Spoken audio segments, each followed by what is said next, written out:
Hello, welcome to the Design-Based Learning Podcast. Hi, I'm Mike. I'm Henry. And we're back here for you to listen to us. So Henry, what's happening today? First of all, where are we? We're in Wan Chai today. We're just about to run into our workshop later on for primary school students. Yeah, I know. So it's exciting to be able to do a quick podcast before going down to do our workshop. Yeah, we were like, we can't let our listener down. We need to make it. So I know, Friday, it's a busy day for us, but we're here. Yeah. But why are we here today? I don't know. You were the one giving me problems again, as usual. Yeah, in my morning coffee chat again. Today I was like, I went back to a school today to do some observation work. I was in the school for actually 2 weeks to observe how students work collaboratively. Okay. And I've realized every time when the teacher gives out a group task, students are struggling to perform that group task.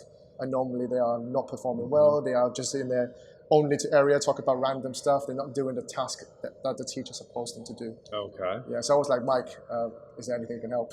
Well, it's your classroom. You were there. I wasn't there. So how were they sitting? What was the classroom environment like? They were in islands and rows, a bit like a... Islands or rows and columns? Yeah, it's a bit like an Excel sheet, to be honest. Okay, so they were like, separated desks and all that. Yeah, they're all isolated in there. So how do you think the students felt because of that? To be fair, I think in an isolated environment, everyone is their own little circle. It's kind of not inviting people to come in and join them in that way. Yeah. So when it comes to group collaborative work, like it's super difficult for children to not being able to be in that group dynamics and need to switch the gear to being like talkative or anything. It's super difficult. That's right. So if the kids are in rows and columns, it's very hard to do any collaborative work. So better to be in islands, right, where 4 or 5 are together. Yeah. Well, why do you think islands are important, Mike? Well, I would start with the school environment has to support it. So if they're already working together in different classwork, they're more familiar with each other, so they can easily share their thoughts and their ideas, so they can talk to each other. Yeah, and I think that the body angle as well. When I'm facing to you, I'm more likely to speak. Or in a 90-degree angle, it's easier for me to have conversations. But if I'm in a row and column I need to shout over to you so they can hear something. So it's not really like provoking any sort of conversations I'm going on. So I know this is the typical Hong Kong classroom, though, the rows and columns. Yeah, I wonder why they do that. We can talk about it later. It's one word: discipline. 100%. Okay. Yeah. So what happens when they have a group work? I mean, usually when the teacher says group work, usually there's only one group leader, right? One guy takes over and then the rest just listen. Yeah, that's something I observed as well. So normally there's a dominant leader in a student group, probably the smartest one or someone that a teacher's pet, for example. They really want to impress the class, and then they will perform that class. And then the student will dominate the entire conversation and not allowing others to speak. So that means only one person is talking in group work. So what do you suggest we fix? How do we fix that? There's a tip actually that we have in the design-based learning. It's called the 100-100 principle. 100-100 principle, okay? Enlighten me. 100-100 principle means 100% participation rate from each student in a group work. Sounds complicated, right? Like we just said, there's a dominant student. Some people don't want to talk. How do you get 100% participation from all the students? They can't all talk at the same time. Yeah, we're a very noisy classroom, isn't it? So basically, if you see a lot of designers, how they work or even design thinkers, how they work, you will see there are loads of post-its. You can see it from our little board as well. We use a lot of post-its. Do you know why we use post-its? Why do we use post-its? You tell me. Because post-its is actually a symbolization of a thought of someone. Okay. So when we write something down, it's a piece of thought that is put on the wall. And we can use this technique to provoke that 100% principle. Okay, so you're saying each student has to write at least one post-it note in the group. Yeah, exactly. So when you write things down individually, just think it through what teachers ask them to discuss about. They can just write it down, each of them, and they can just share what they learn, what they want to discuss, and already everyone has an equal chance to speak about what they think about this problem. Good. So then you get someone putting their thoughts in. So how do you get the group work after that? So basically, let me just give you an example. Okay. On, for example, what are the problems in the school? All right, as a design-based learning content, what are the problems are there in school? So what students can do is to pick out 3 post-its each On each post-it, write down one problem. Okay. So I got 3 post-its and I can share it to you. Be like, hey, Mike, I think that there's 3 problems in the school. The first one is we don't have enough tissue in the toilet. 2, students' behaviors are too naughty, maybe. Okay. 3rd, the library doesn't have enough books. Okay. So each student will have to share their thinking. So you're saying in a group of 5, you'll probably have 15 post-its. Exactly. Right? Okay. So from one dominant leader having one conversation at that time, but now we're provoking 15 conversations already, and everyone has a contribution towards the project. Okay, now what happens next? So you have 15 post-its. That's still not group work.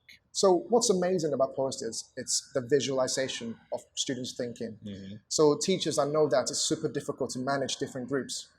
But when kids are visualizing the post-its like how we did now, you're inviting teachers to come in and teachers can see what's happening in there and provoke conversations. Okay. So what teachers can do as well is to categorize students' post-its into categories. Okay. So from that 15 post-its, you might get 3 or 4 themes of major problems happening in school. And teachers can provoke conversations, be like, oh, why do you think this is the biggest problem you want to solve? Why is this not an important topic to solve? And provoking conversations and discussion points for students. Okay, so then you provoke conversations, and then what? So there's still not, there seems to be missing a goal or an element of some sort. So what do you do next? So basically, you need to share their learnings, right? So inviting students to come up. Because it's so much easier when people are visualizing, students can share their learnings and then make the class have a shared understanding of what they think about the topic. So you'd ask each group to like say, okay, what are the top 3 priorities? Yeah. Right? Yeah. So 15, you get the top 3. Yeah, and then that will be much easier. And everyone feels like is participating there. Okay. And no students will feel like they're left out in any conversations. And that's the tip, I think, to help teachers to provoke a better dynamics in group work. So use post-its. So what would you tell teachers if they say, well, it's a waste of paper? We are contributing for the greater good. If we can develop that thinking for kids, it can impact them for the future. Okay, good. So yeah, why do you think teamwork is so important in a DBL class? Teamwork is about synergy. It's like bringing the best ideas together. So it's you may have one idea and I have another idea, but if we combine our ideas, it could be better. Yeah. So teamwork, one of the skills of teamwork that we need to encourage, and that what DBL does, is the 1 + 1 + 1 + 1, or 1 that is increasing rather than 1 versus 1. Yeah. So it's collaborative. It's collaborative. So it's 1 + 1 rather than if I win, you lose. It's like we both win. Yeah. That's a synergy, right? Exactly. Yeah. And if we look at the future as well, with all the complex problem coming in, it will be getting harder and harder to solve problems for the future. Yeah. And that's why kids need to practice how to be in a team. Yeah. And how to synergize with their teammates, so that in the future, when they grow up, they can collaborate and synergize their energy. Correct. And do something great for our world. Yeah. So they work together. Yeah. Okay. But Mike, what's the one thing that's important for teachers to be aware of to provoke a group dynamic? So we're talking as if the group is the class really works well. So I mean, for you teachers, discipline, I understand, is very important. So make sure you have the discipline procedures in place in your schools and in your class, that expectations and behaviors are known and that there are proper consequences. I mean, I assume that's been going on. If you don't solve this first, the next part of collaboration is going to be very difficult. But I'm sure you guys can do it. So let's do a little recap on what we talked about today. Today we talked about a group dynamic. How do we provoke a better group dynamic for students? Right. So they have to sit together in islands, correct, not in their own Excel sheets format. And also a 100 participation rate. Correct. Where students can get post-its each and write down about what they think about this problem, and they can share it to everyone. And each kid will have an equal opportunity to share. Yeah, that's right.